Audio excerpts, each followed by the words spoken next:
الرجیم بسم اللہ الرحمن الرحیم واطیعوا اللہ والرسول لعلکم ترحمون صدق اللہ العظیم۔ سورہ آل عمران تراویح کے اندر مکمل ہوئی، جہاں اس کے اندر بہت ساری چیزوں کا ذکر ہے، وہی جنگ بدر اور جنگ احد کا تذکرہ یہاں پر اللہ تبارک تعالیٰ نے فرمایا ہے۔ جنگ بدر جو اسلام کی پہلی جنگ ہے اور مشہور معروف بھی ہے کہ اللہ تبارک و تعالیٰ نے کس طریقے سے بہت سے تھوڑے مسلمانوں کی کافروں کے مقابلے میں مدد فرمائی۔ مسلمانوں کی تعداد 313 تھی اور کفار کا لشکر ہزاروں میں تھا، لیکن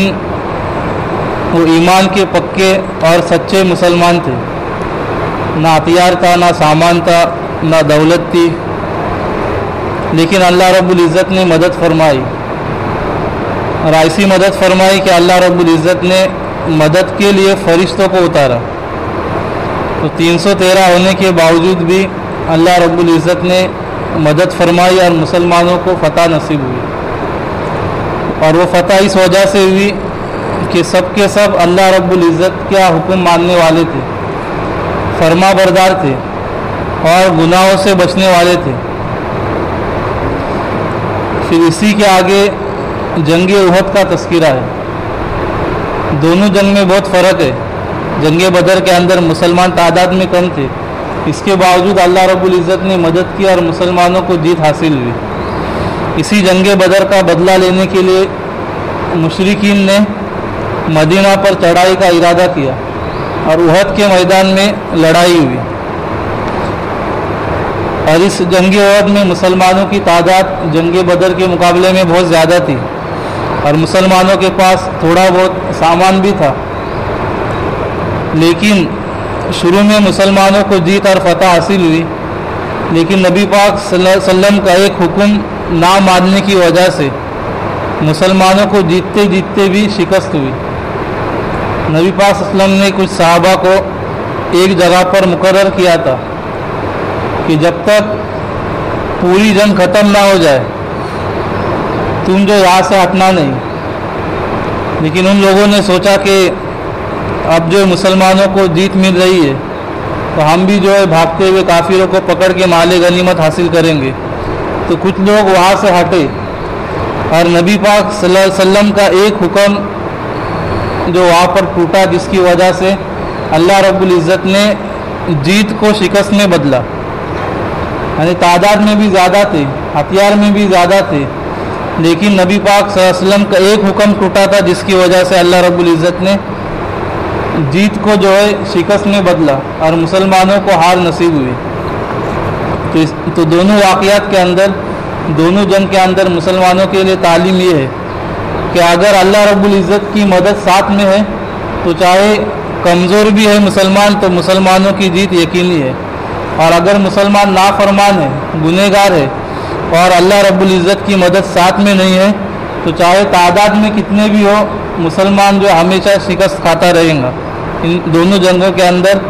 یہ سبق ملتا ہے۔ پھر آگے مریم علیہ السلام کا تذکرہ ہے کہ مریم علیہ السلام کی والدہ نے ان کو اللہ رب العزت کی عبادت کے لیے خاص کر کے ایک کمرے کے اندر رکھا تھا، اور وہاں اللہ رب العزت کی عبادت کرتی رہی، اور زکریا علیہ السلام جو ان کی کفالت کرتے تھے وہاں پر کھانا ان کو پہنچاتے تھے۔ تو ایک دن زکریا علیہ السلام نے دیکھا کہ مریم علیہ السلام کے کمرے میں، حجرے میں بے موسم پھل موجود ہے، یعنی جو سیزن کے پھل نہیں ہے وہ پھل اس کمرے میں موجود ہے، جہاں پر کوئی آ جا نہیں سکتا۔ کمرہ جو بنا ہوا تھا اور ایک سیڑھی اس میں لگی ہوئی تھی، زکریا علیہ السلام جاتے تھے، کھانا پہنچا کر آتے تھے، تو دیکھا کہ پھل موجود ہے، تو انہوں نے مریم علیہ السلام سے پوچھا، قال یا مریم انا لکی ھذا، کہ مریم یہ تمہارے پاس کہاں سے آیا؟ تو مریم علیہ السلام نے جواب دیا، قالت هو من عند اللہ ان اللہ یرزق من یشاء بغیر حساب۔ تو مریم علیہ السلام نے کہا کہ یہ اللہ تبارک و تعالیٰ کے پاس سے آیا ہے اور اللہ رب العزت جسے چاہتے ہیں بے حساب روزی عطا فرماتے ہیں۔ تو زکریا علیہ السلام نے دیکھا کہ بند کمرے میں اللہ رب العزت نے مریم علیہ السلام کو پھل پہنچا دیے، اور بن موسم کے پھل جو اس موسم میں موجود بھی نہیں ہے۔ تو انہوں نے دیکھا کہ یہ تو اللہ رب العزت کی قدرت ہے کہ اللہ رب العزت جو چاہے وہ کرتے ہیں۔ تو آگے زکریا علیہ السلام اللہ رب العزت فرماتے ہنالک دعا زکریا ربہ قال رب هب لي من لدنك ذریۃ طیبہ انک سمیع الدعاء۔ زکریا علیہ السلام نے جب دیکھا کہ اللہ رب العزت بن موسم کے پھل عطا کرنے والے ہیں، تو زکریا علیہ السلام بوڑھے ہو چکے تھے اور جو عورت تھی ان کی وہ بھی بانجھ تھی۔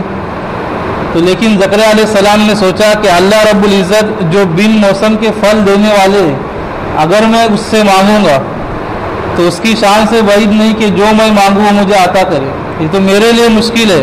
اللہ کے لیے تو ہر چیز آسان ہے۔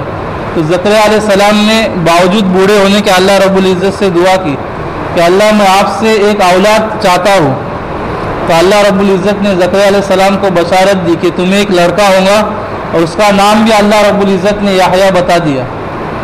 تو زکریا علیہ السلام نے اللہ رب العزت کی طرف سے بشارت ملنے کے بعد اللہ سے پوچھا بھی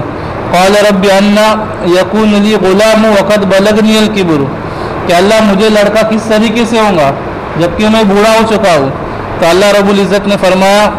کہ جیسا اللہ رب العزت چاہتے ہیں ویسا ہوتا ہے، بس بندے کا کام ہے کہ اللہ رب العزت سے مانگے،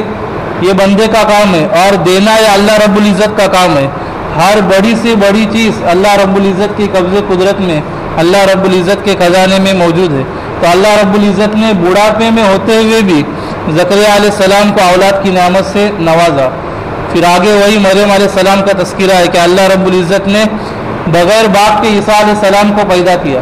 یہ اللہ رب العزت کی قدرت ہے، آدم علیہ السلام کو بغیر ماں باپ کے پیدا کیا،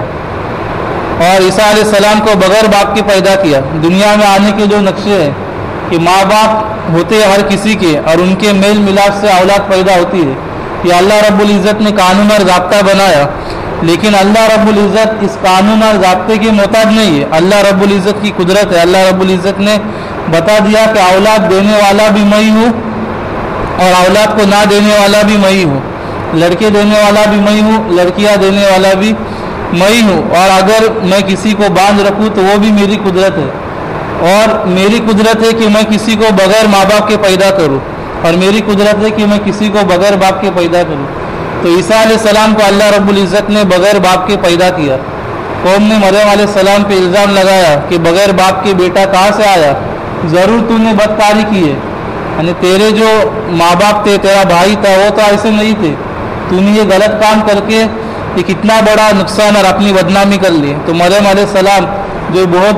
غمزدہ ہوئی، خوف زدہ ہوئی کہ لوگ جو ہے میری قوم مجھے تانا دے رہی ہے۔ تو اللہ رب العزت نے عیسیٰ علیہ السلام کو یہ طاقت اور قدرت دی کہ عیسیٰ علیہ السلام ابھی پیدا ہی ہوئے تھے کہ اپنی زبان سے کہنے لگے قال انی عبد اللہ آتانی الکتاب وجعلنی نبیا۔ عیسیٰ علیہ السلام جو ابھی دودھ پیتے بچے ہیں، انہوں نے اپنی زبان سے کہا کہ میں اللہ کا بندہ ہوں اور اللہ کی طرف سے بھیجا ہوا نبی ہوں، اور اللہ نے مجھے بغیر باپ کے پیدا کیا اور مجھے کتاب اللہ رب العزت نے عطا فرمائی۔ تو اللہ رب العزت کی قدرت کا تذکرہ ان آیتوں کے اندر ہے کہ اللہ رب العزت کی جو مرضی جیسے مرضی اللہ رب العزت عطا کرنے والے ہیں۔ بندے کا یہ کام ہے کہ اللہ رب العزت کی رحمت سے اور اللہ رب العزت کے دینے سے کبھی مایوس نہ ہو، بس اللہ رب العزت سے مانگتا رہے۔